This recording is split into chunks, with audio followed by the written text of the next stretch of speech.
I'm a 21-year-old in my 5th year of working at a company. At this age, being in my 5th year. As you might guess, this means that I started working right after middle school. Often, people look at someone like me and say it's a shame I couldn't even go to high school. Certainly, it's rare to find middle school graduates these days, and I understand that people see me that way. But I've never felt sorry for myself.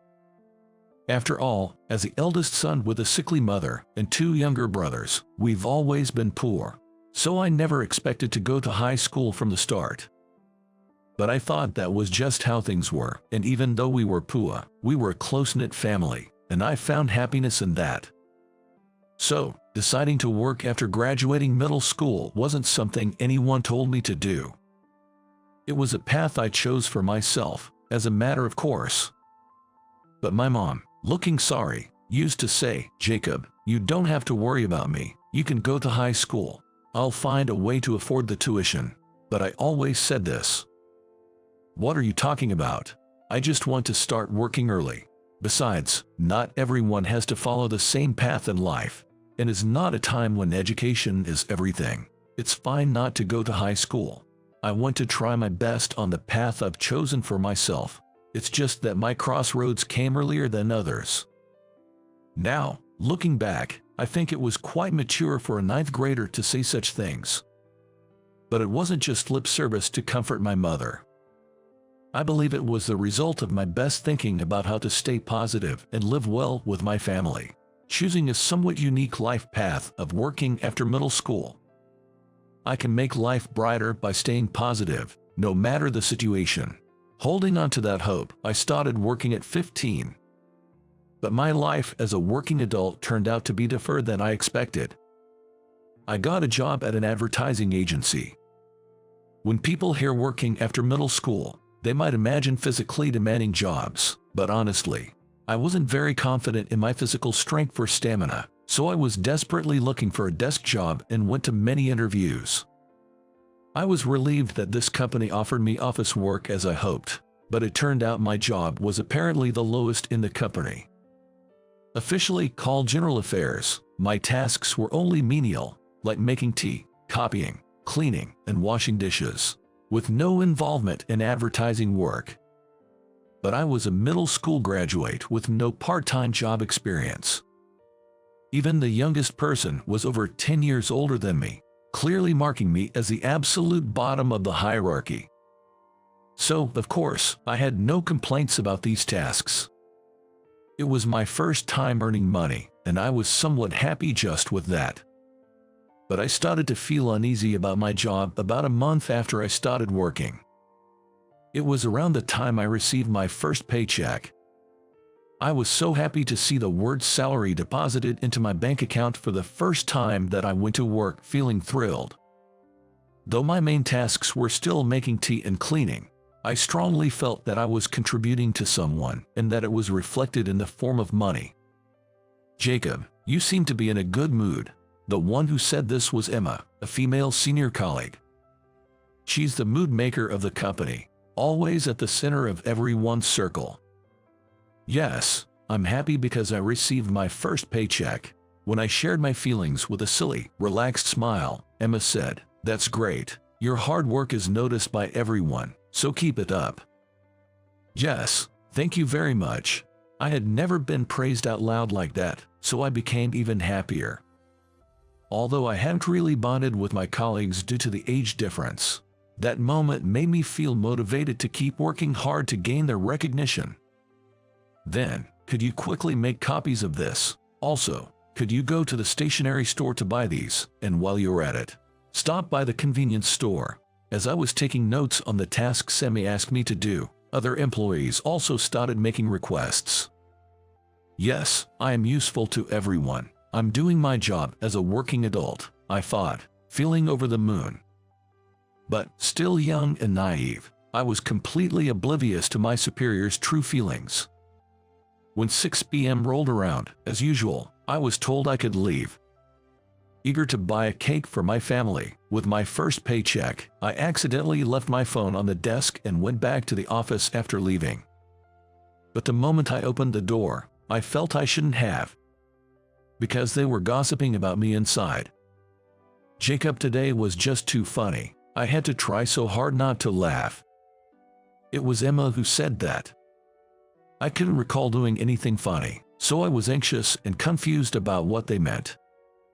But the other employees seemed to understand right away, nodding in agreement. Even though I knew eavesdropping was wrong, I couldn't resist my curiosity about the continuation of their conversation and couldn't bring myself to move. Then, I heard a series of shocking words that hit me hard. Showing off about tasks anyone can do. Do you have any other work I can do? Haha. As if we'd trust someone like you with any real work. A worthless middle school dropout who ran away from studying. Exactly. And to be so happy about such a pathetic first paycheck. Unbelievable. Yeah, he's just a kid after all. Seriously, for only doing menial tasks, he should be thankful he's getting paid at all. It's honestly like babysitting a child. He's practically a nuisance. The superiors, who always smiled kindly, were now laughing as they spoke these words. Indeed, my job was mostly menial and might not be considered prestigious. But I thought I was doing my best and was somewhat helpful. However, it was all just my misconception. To think that I was not only unnecessary but even considered a nuisance, I was embarrassed about my own self-delusion. But Emma, didn't you say kind words to Jacob just earlier? One of the superiors mentioned, and I too noticed the discrepancy. Indeed, just a moment ago, Emma had said with a smile, "Everyone understands Jacob's hard work." I found it hard to believe she was now talking behind my back. But Emma crushed my faint hope instantly. Yeah, it's just more convenient to flatter him, right? He's useful for running errands at least. Scary, haha. With that one line from Emma, I realized I had been misunderstanding my role in the company the whole time. I thought I was at least somewhat relied upon, even for small things, that I was needed in this company. But I was just a hindrance, a convenient errand boy. Everyone was just keeping me happy for their convenience. Feeling betrayed by what I believed and my own powerlessness, my mind went blank, and I stumbled backward. Accidentally, my foot hit the door, causing a loud noise. Of course, everyone inside noticed the noise. They all seemed to realize my pale-faced presence. Yet, they just exchanged glances and chuckled without showing any signs of disturbance. Seeing this, I understood that to my superiors, my existence was so insignificant that it didn't even warrant an explanation. I just forgot my phone. I said only that, grabbed my phone from my desk, and left the company quickly. I wish this were just a bad dream, I thought, but in reality, my nightmare-like days were just beginning. The next day, when I went to the office, the attitude of my superiors towards me had clearly changed. "Jacob, make copies of this, within 10 minutes. I spilled some coffee earlier. Wipe it up, will you? It's almost lunchtime. Go buy some lunches." The number of menial tasks they asked of me increased astonishingly, and their tone lacked a pretense of kindness from before. It seemed that since my superiors' true feelings had inadvertently been revealed to me, they saw no need for pretenses anymore. Moreover, what used to be a standard end-of-day routine turned into 5 or 6 hours of overtime due to the excessive amount of menial tasks. I was also ordered to arrive early in the morning to clean, and harsh words were thrown at me. The physical and mental toll was immense, and I thought of quitting many times. But what kept me going was my supportive family and the resolve of my younger self to live positively. Unusually for a guy, I have a habit of keeping a diary, and whenever I felt like giving up, I'd look back at my words from when I first joined a company. No matter the situation, staying positive will brighten your life. Back then, I might have been able to say such things because I didn't know what real hardship was. But still, I wanted to believe in that small glimmer of hope to change my future. Just being a high school dropout is already a handicap for me, So if I quit my job in just a month or so, finding another job will become even more difficult. Even at 15, I was aware of that much. So, I had no choice but to do my best at my current workplace. I had heard that the more you react in these situations, the more people tend to enjoy it and escalate things. So I kept smiling and responding as usual, no matter how I was treated. No matter how much overtime I had to do, I never complained and just got through it with a brave face. By doing so, it seemed like the intentional harassment gradually decreased. However, I still received snarky comments and things were still awkward with my boss. Yet, I definitely felt that by always looking forward and not giving up, I was able to change my situation. Then one day, after several years of this, I heard that the company I worked for was going to be merged with another company, and there would soon be a social gathering with the new executives, including the new president. But I had never been invited to any kind of company drinking party before, and I didn't expect to be invited this time either, or so I thought. Then, Emma came over to me and said, "Are you coming, Jacob?" I was genuinely surprised. Is that okay? It seemed I was still naively hoping to get along better with my superiors. "Come on, Jacob, you're 21 now." I was even more surprised by Emma's words. I had thought I wasn't invited because my superiors disliked me. But was it really just because I was underage? If that's the case, maybe I can finally interact with them on equal terms. For a moment, I allowed myself to harbor this faint hope, unaware that I would be betrayed just seconds later. "Just kidding. With your pathetic salary, unchanged since your first paycheck, you can't afford it, can you? Haha." Emma laughed as she showed me her cell phone screen. It displayed a homepage for what seemed to be a fancy Japanese restaurant, apparently costing over $100 per person. Honestly, considering how my modest salary was supporting my household, it was an amount I couldn't easily afford. Indeed, as Emma said, being ridiculed was frustrating. "See, you can't participate, right?" I was infuriated by her attitude, asking even though she knew the answer. "I won't go," but all I could do was assert I won't go, instead of I can go. Even though I knew it was just a small defiance and I'd still be laughed at. I knew it, but I couldn't help feeling miserable that I still couldn't stand up to my superiors, even after all these years. But I still chose to keep looking forward. Because this was the path I had chosen. Even if there were few choices, I had to do my best on the path I had chosen. On the day of the party, my superiors left the office a bit more dressed up and looking happy. I finished up the remaining menial tasks and was about to leave the office 2 hours later than everyone else. That's when the office phone rang. It was Emma saying, "President Green is calling for you, so come to that place right now."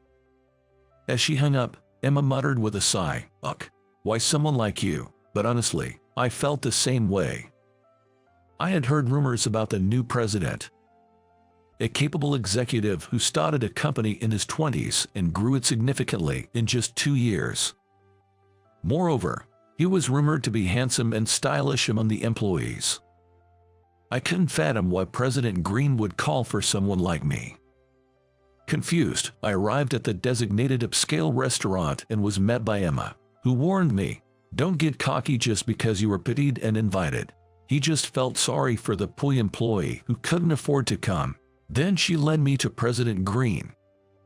President Green, true to the rumors, was so young and handsome that it was hard to believe he was a president. He had an aura so radiant it seemed almost unreal for a fellow human. "I'm sorry for calling you so suddenly," President Green said, looking intently at my face. "Yes, what can I do for you?" I was a bit nervous as I had never been scrutinized like this before. Then, President Green asked, "You're Jacob, right?" mentioning my name. "Yes, that's right, but I had just arrived, so I hadn't introduced myself yet." I wondered if someone had told him about me beforehand. But Emma and the other superiors also looked surprised, So it seemed that wasn't the case. Why do President Green know my name? I wondered desperately. Then he said something totally unexpected. Do you remember? We met when you were in your first year of middle school. That I had no recollection of meeting President Green back in my first year of middle school. Sorry, I don't remember, I admitted honestly. Then, President Green began to recount the time we supposedly met. I was originally studying to become a teacher at a university. I met you during my teaching practice. Really? The fact that the current president of a company had been studying to be a teacher years ago was a surprise to me and my superiors. At the same time, I remembered that a student teacher had come to my class when I was in the first year of middle school. His name was Mr. Green. When I asked, remembering, President Green nodded. In the winter of my first year in middle school, I began to think about my future for the first time. It was when I realized I wouldn't be able to go to high school during a career survey. Though I had a hunch, I hesitated to submit a different survey form from everyone else and kept saying I forgot it for weeks. It was Mr. Green who noticed my discomfort. I know what I should write here, but I'm scared to be different from everyone else.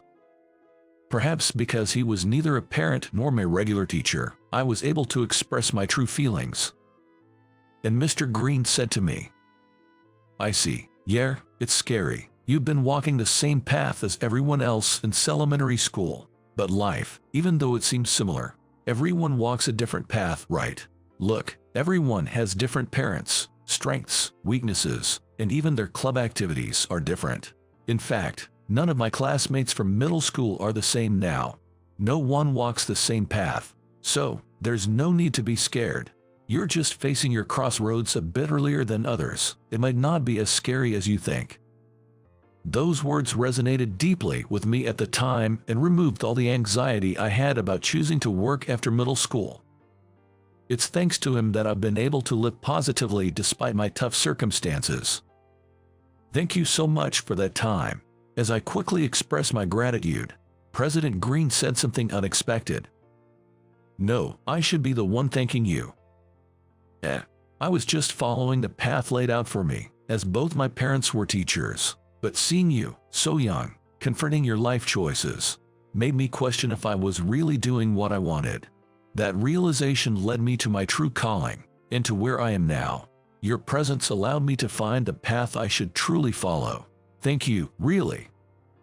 President Green said this. The executives around us, including Emma, were all visibly shocked. If it weren't for Mr. Green's words back then, I think my spirit would have been broken by now. Thinking about it, that encounter was truly significant for me. It was incredibly moving to know that he also cherished our meeting. Jacob, the path you chose and the path I chose have intersected. I'm truly happy about that. Let's work hard together from now on. With that, President Green and I shook hands, and from the next month, my work environment completely changed. President Green, with his background in education, paid special attention to preventing bullying among subordinates. Thanks to his approach, teamwork improved rapidly, and I, who had been stuck doing menial tasks for nearly 5 years, was finally accepted as a member of the team. And by working together towards the same goal, they probably developed a sense of camaraderie toward me, and before I knew it, none of them had any sarcasm towards me anymore. Of course, Emma too. I was amazed at how much difference a great leader could make. Now, I truly find fulfillment in my work and enjoy every day. It's all thanks to President Green's help, twice. I'm truly glad that I never gave up and always looked forward. I'll keep believing in the path I've chosen. And one day, I hope to become someone like President Green.